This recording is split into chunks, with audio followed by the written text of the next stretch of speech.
I would like to welcome you back to my design lectures.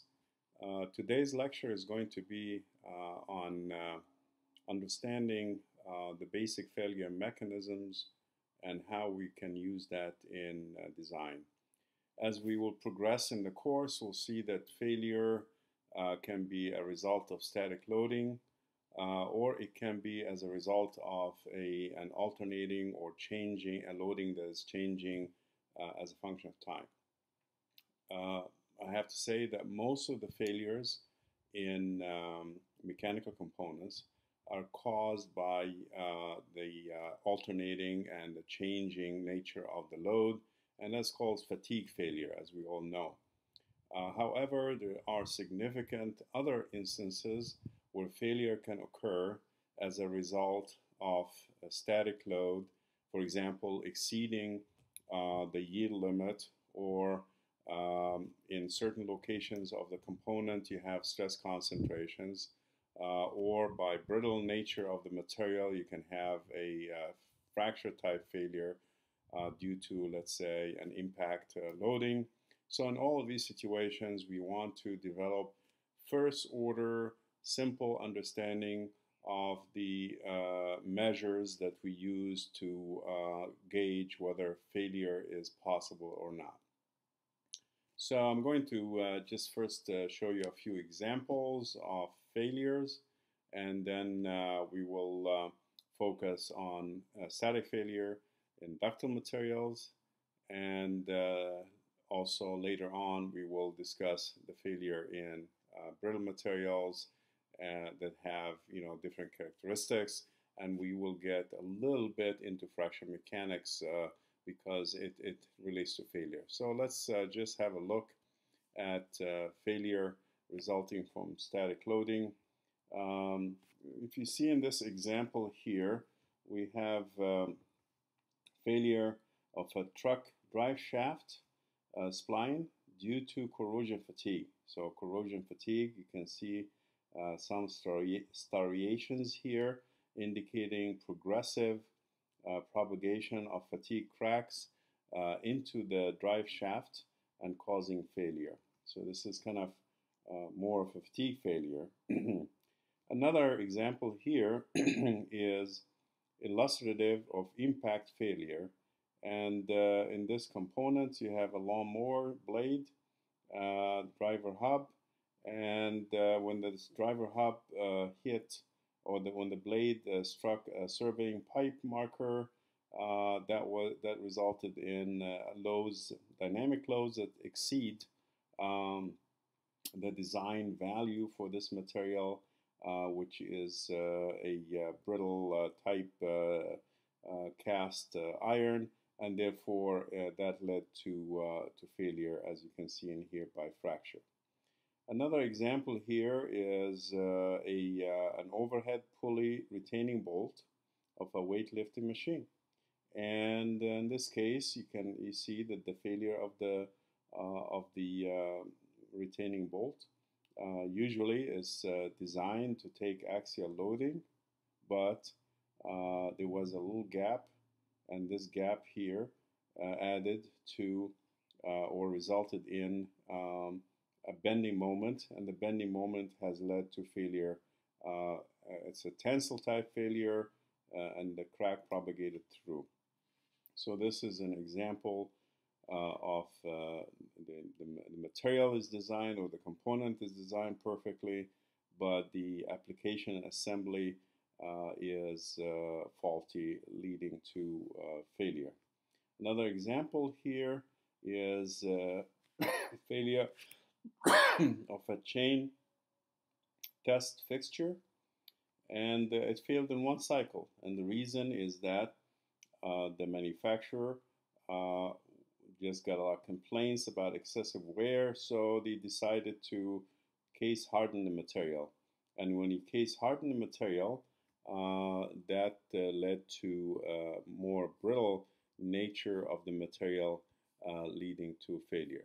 So in all of these examples, you can see that failure can be either ductile, it can be brittle, and it is indeed a result of either excessive load, like an impact loading suddenly applied, incorrect application of the load, like a bending moment that wasn't in the design specs, or as a result of stress concentrations.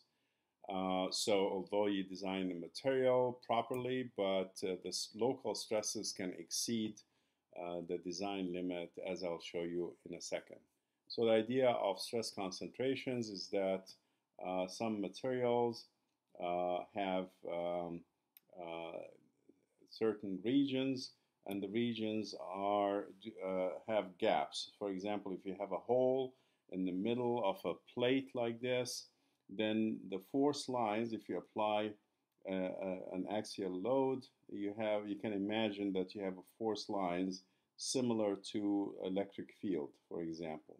So these force lines are basically the stress in the material, because the density of the lines is the stress.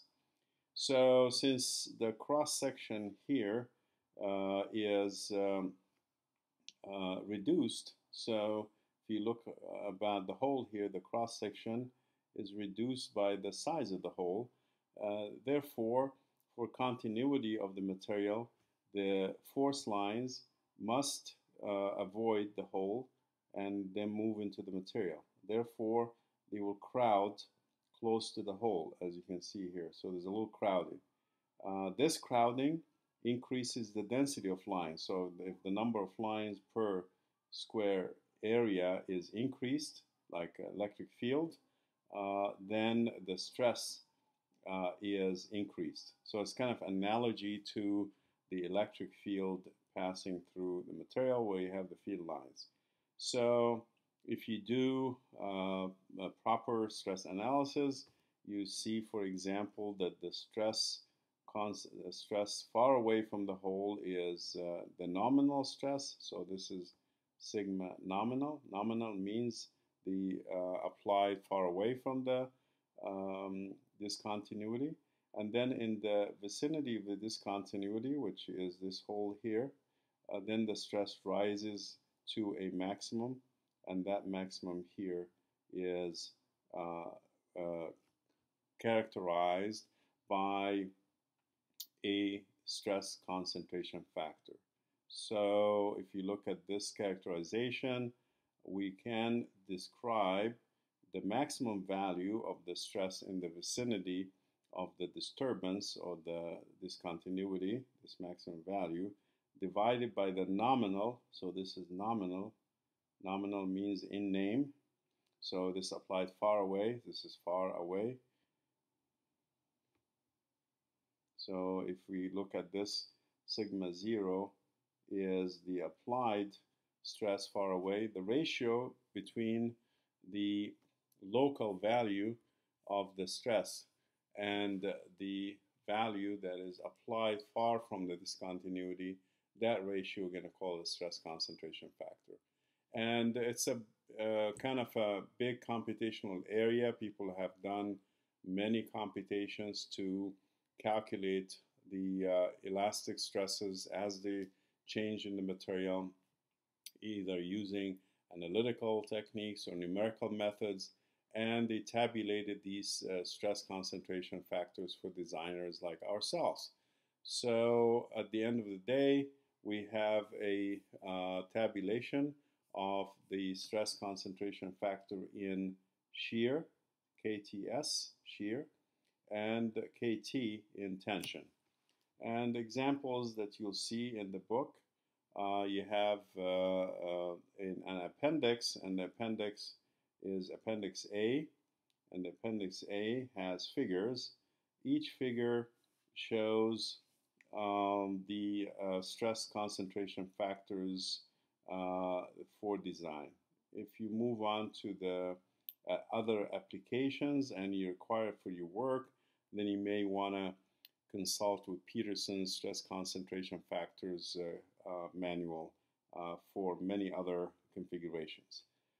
So let's just consider a couple of configurations for the stress concentration factor. You can see here that I have the stress concentration factor as a function of the ratio of the diameter of the disturbance divided by the width of the specimen. So this is a tensile specimen, and then right in the middle I have a little hole, and this little hole has a diameter lowercase d, and the ratio of lowercase d over w is a measure of the effect of the disturbance on the stress field. And as d over w increases, it means that the disturbance is smaller and smaller. The disturbance is increasing in its size in relationship to the width of that tensile specimen. For example, if the ratio is 0, it means that we have a case of like a hole in an infinite medium. So the stress concentration factor for a hole in an infinite medium is known to be equal to 3 theoretically. So this is hole in infinite medium situation. And that's the case for a bar that has a rectangular cross section and a hole in the center. Other cases of designs that are of interest to us are shafts, because shafts, we are designing shafts, and the shaft has to be stepped for reasons, many reasons. Some of them is that we want to have the shaft to be to attach pulleys or attach gears and locate them at the shoulders. So when we have a shoulder and we make the shaft very sharp like this, then we can get very high stress concentration factor. Therefore, another solution to that is that we can round up that area by making a fillet. So the fillet now is like here, and the fillet radius is lowercase r. Of course, as we increase the radius, then the stress will concentration will be reduced because it's a gradual transition, but we have limits to what we can do in assigning the fillet radius, because we are limited by lowercase d and capital D and other design constraints. So in other words, we have to consider variations of the radius of the fillet with respect to the diameter. And that's what we have here, that we have a situation where we can find the stress concentration factor as a function of r over d, and lowercase d is for the small shaft in here. We have a number of curves, each one for a value of cap d over lowercase d. So as a designer, I think you can go to these types of charts, and you'll be able to use in the future, as we move on to the design phase, the appropriate stress concentration factors. Now we're bringing that into the concept of failure, because, as I mentioned, the stress concentration factor enhances the applied stress, so it naturally leads to a higher stress that can lead to failure. So I'm going to start talking about different concepts of failure. Some people call them theories, but I call it concepts of failure, where there's a postulate that failure occurs by such and such way, and then we look at the experimental data and see if it obeys that concept, and we then apply to a particular design application. So we will look now, let's assume that we have a three-dimensional stress state, and the stress state is obtained by writing three principal stresses, sigma 1 and sigma 2 and sigma 3. Or equivalently, we have 6 components of the stress tensor, which is XX and YY and ZZ, and then we have tau XY, tau XZ, and then tau YZ. So either that we have the 6 components or the 3 components of the stress tensor. So these two formulations, at every point in the material, you're going to have we're going to know either the three principal stresses directly of if the mechanical loading is simple, or you know a priori what the principal stresses are or the directions, or if you're doing a finite element type calculation, then you, at every point you code, for example, using COMSOL or Abacus or SolidWorks for that matter. All of these computer programs, they give the stress tensor at every point. Stress tensor has 6 components. So we want to apply failure theory in the in 3 dimensions in general. Specifically, if we look at a case of when we say case of plane stress. Plane stress, it means that we have only 2 components of stresses that are non-zero, 2 non-zero components. For example, we can have sigma 1 and sigma 2, or equivalently, we can have 3 stresses, which is sigma xx, we're going to call it just sigma x for simplicity, sigma yy, we're going to call it sigma y, and tau xy is the third one that is available. So that's the case of plane stress. Most of the designs that we will be doing could be done with plane stress or plane strain conditions, but in some rare cases that we will encounter, we would be able to use 3-dimensional stresses in the component, or in the project that you have, you also will have the ability to interrogate all of the stress components at every point in your design using the finite element method. So I'm going to discuss the first concept or the first theory that can describe failure, and we're going to call it the maximum principal stress failure criterion. So this theory is a hypothesis that failure will take place if one of the 3 principal stresses, the maximum value of these 3, the biggest one, exceeds a limit that the material cannot take. That's as simple as that. So if it exceeds that limit, material will fail. So how do we obtain this limit? Well, we always have only in practice uniaxial tests to rely on. So all of the materials that are developed, they are not developed with biaxial, triaxial testing machines. They developed with uniaxial testing. So in a uniaxial test, we obtain the yield stress as an indication that plasticity is started, onset of plasticity, and onset of plasticity means that there's some residual strain that's going to accumulate, and residual strain means some form of damage in the material. So in practice, we at this level of the course, we don't go into plasticity to determine exactly what happened if you have plastic deformation, especially around stress concentrations where you have some distribution of the stress. So to first order, we say we're not going to go to plastic deformation, and that we're going to design the component based on elastic stresses.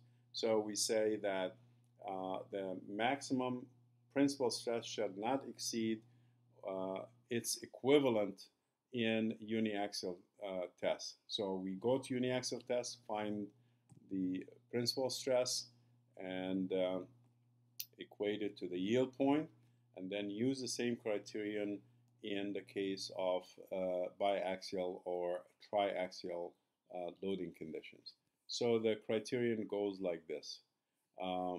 In uniaxial, so we're going to say that the maximum press, we can express it as maximum principal stress criterion. Let me write here, maximum principal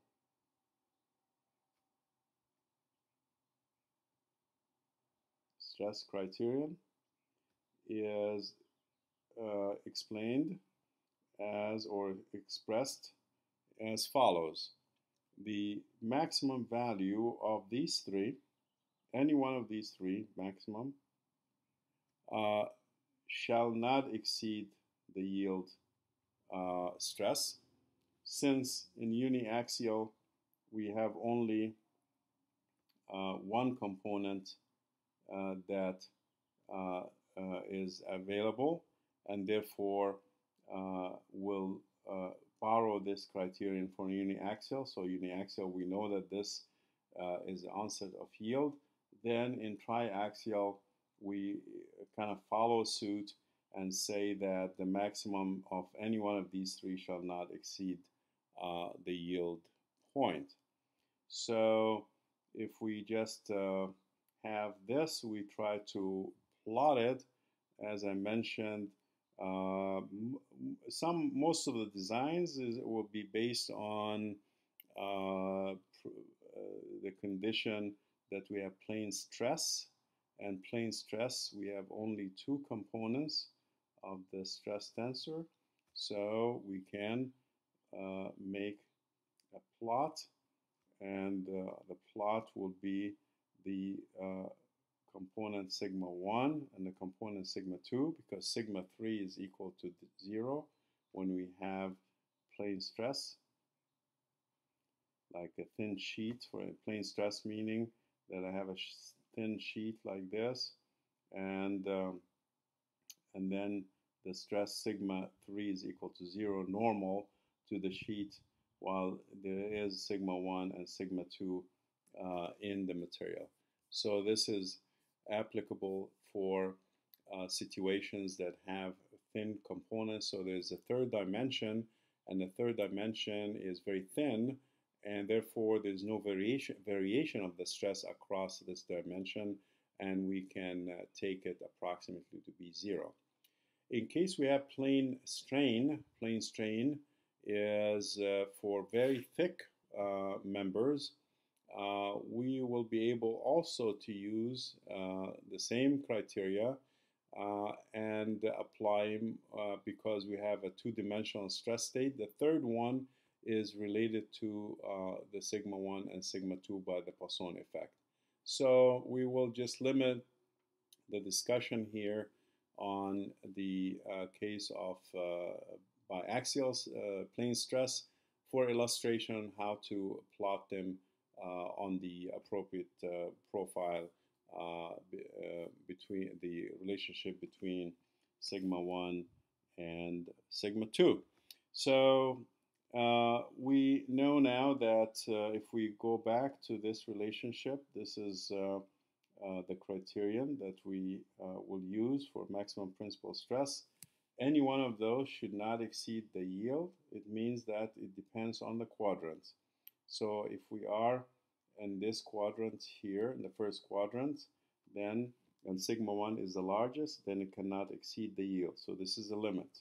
If we are in the first quadrant and sigma 2 is the largest, it cannot exceed the yield again. So it's the limit. And so on. So we'll see that practically we would have the line that defines yield is going to be pretty much like a square, and the square is the limits of the square are the yield strength of the material, and on the y-axis also the yield strength. And inside here then we have no yield, and outside we have yield. And therefore this particular surface that is outside, this surface here, is a special surface, and we will call it the yield surface. So here is the yield surface as it is described in the literature. So if you look here, let's see how the data looks like. So if we look at the data for a ductile material, for example, the data, experimental data, shows that, well, this is the yield surface that we have. We talked about the yield surface here. All of this is the yield surface. But the experimental data, it just falls right close to the yield surface in the first quadrant when you have this is tension and this is tension. But if you have tension and compression, for example, then the data are indicate failure well inside the yield surface. Therefore, it is really not safe to design materials with the maximum principal stress theory, because if we have tension everywhere, then it works pretty much. But if we have tension and compression in one direction tension, one direction compression, this situation causes shear, and when we have shear, then the material fails by shear failing by shear rather than the maximum principal stress. So our conclusion is that maximum principal stress theory works well if we have, say, all tension, or in case we have brittle material, it also works reasonably well. However, if we have a ductile material, we are not going to be able to use the maximum principal stress theory to determine the yield condition.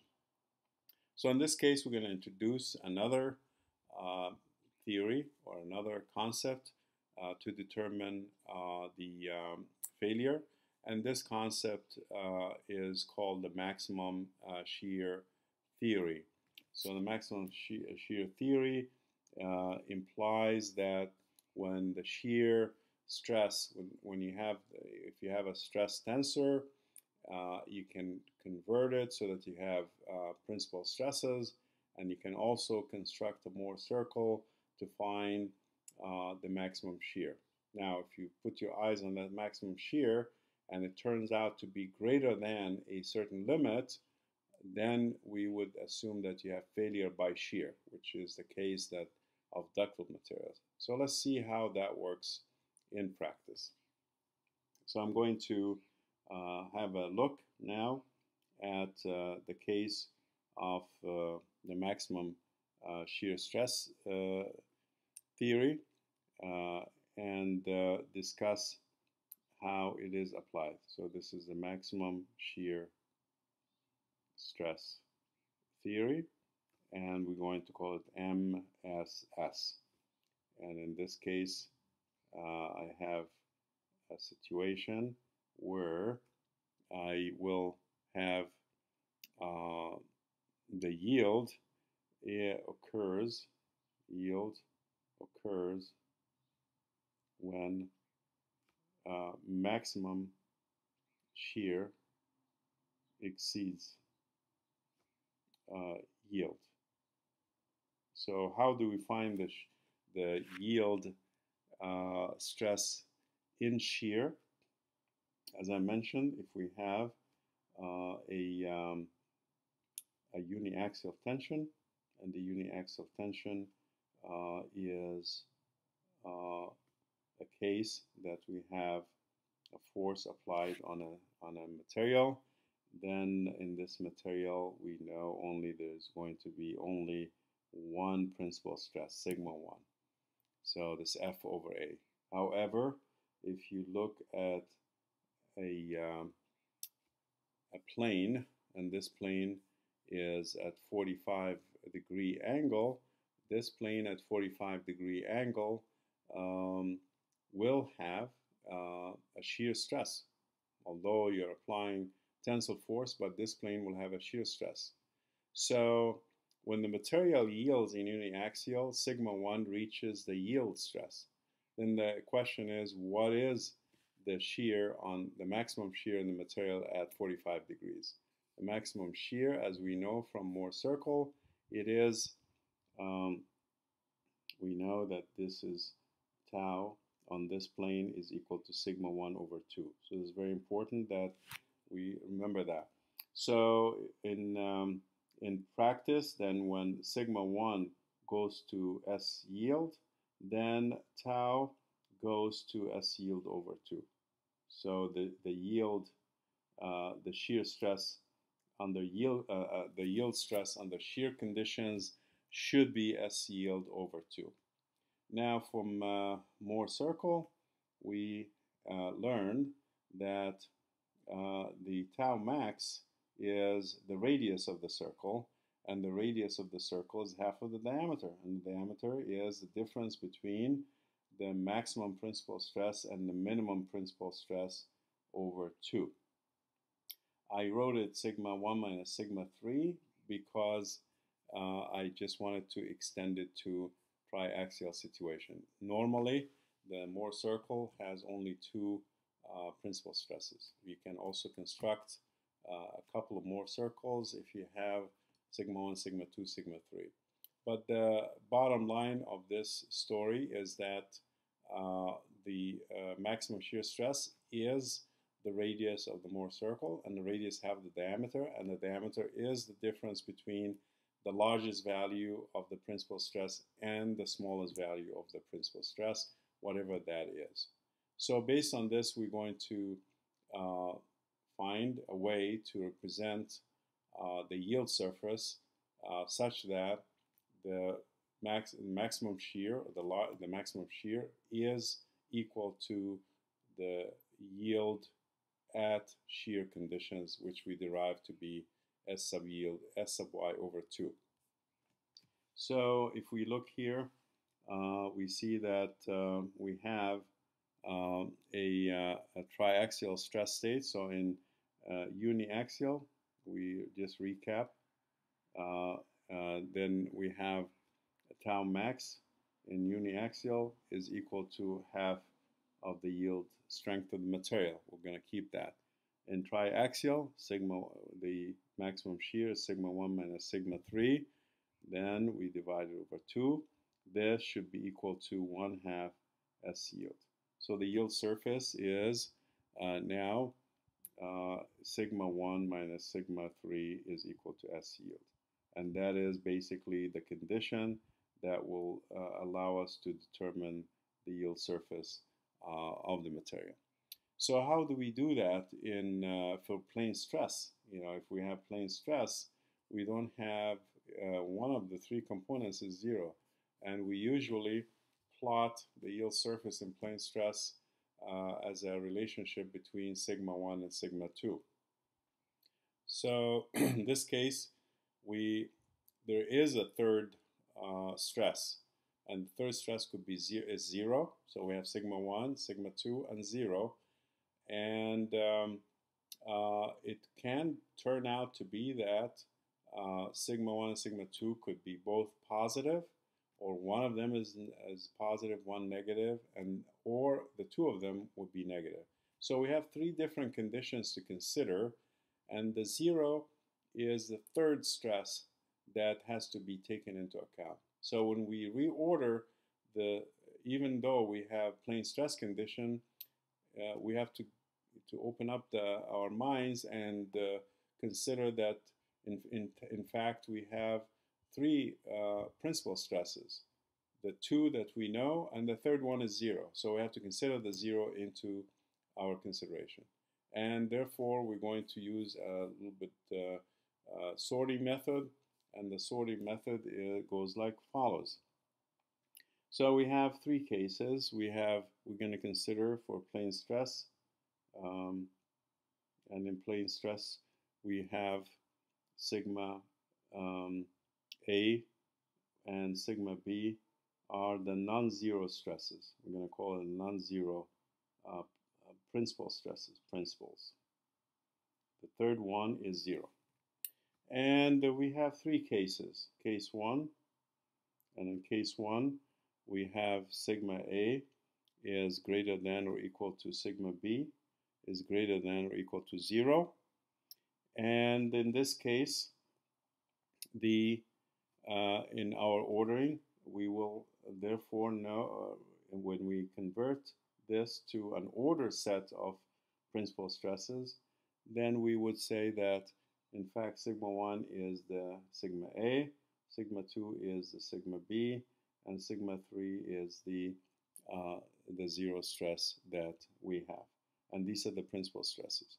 So in case case 1, the sigma 1 minus sigma 3 indicates that this is sigma 1 is sigma A, sigma 3 is 0.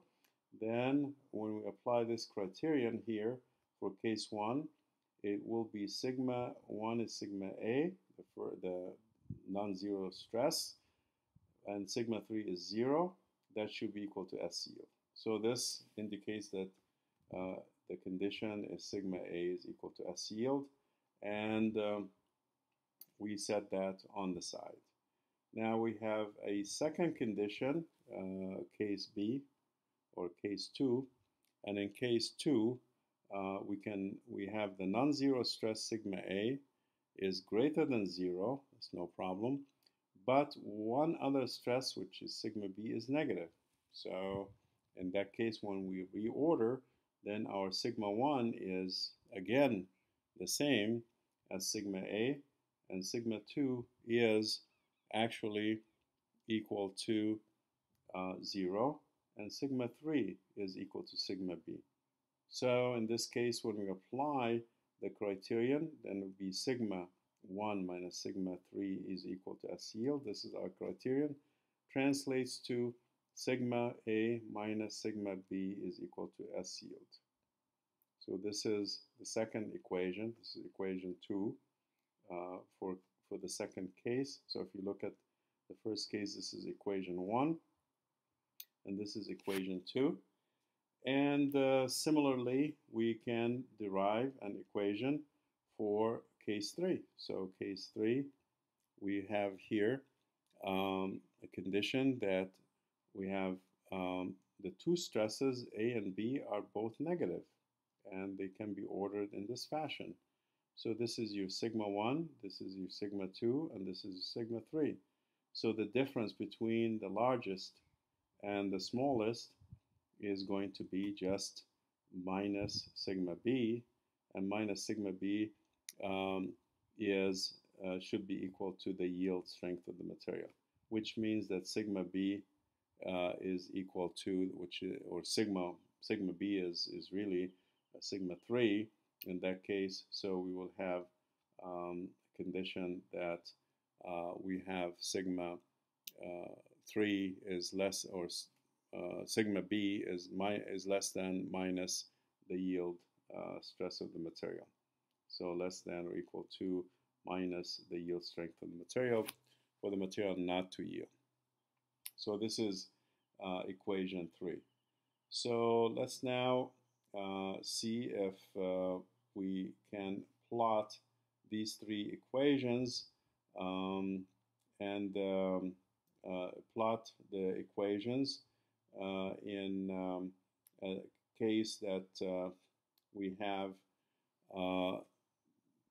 two principal stresses and the third one is 0. So in this case, we have, this is one axis and this is another one, and on this axis we have sigma 1, and this axis we have sigma 2. So going back now to equation 1, equation 1 said that sigma 1 is equal to sigma yield.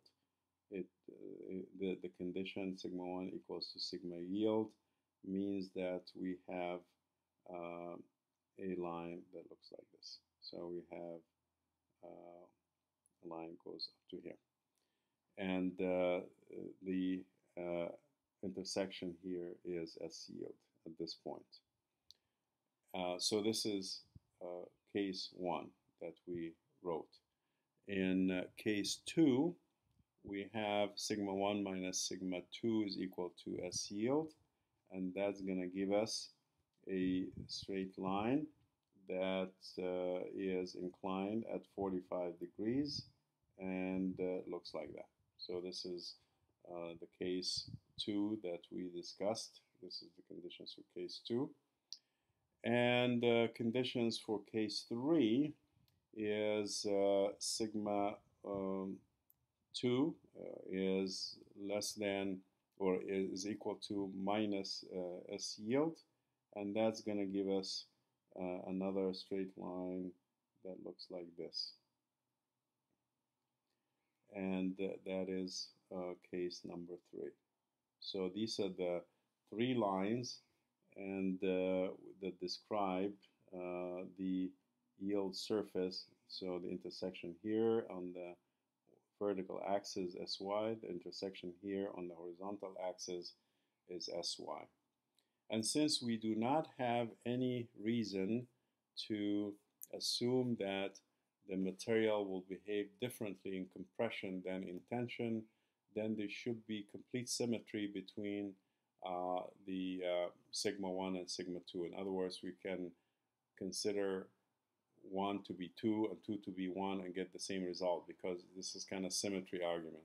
And based on the symmetry argument, then we would have another set of 3 lines, and these 3 lines will be exactly symmetric and will give us a condition here that is very similar to it's like a mirror image, and this mirror image gives us now what we know as the yield surface.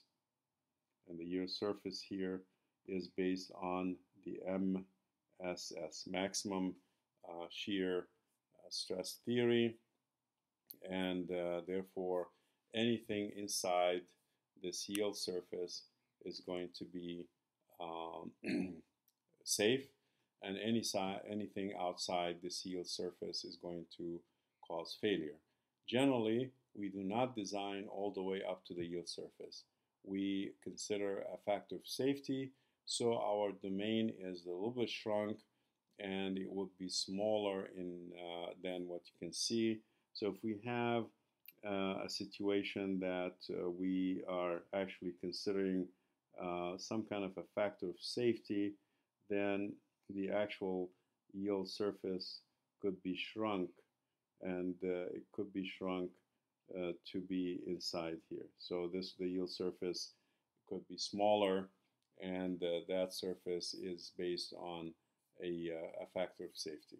We will do a couple of examples later in the next lecture when we consider other theories for failure, static failure, and then we will compare the maximum shear stress theory with the maximum principal stress, and with the next one that we will talk about based on distortion energy. And for that, we're going to stop the lecture and we'll continue in our next one.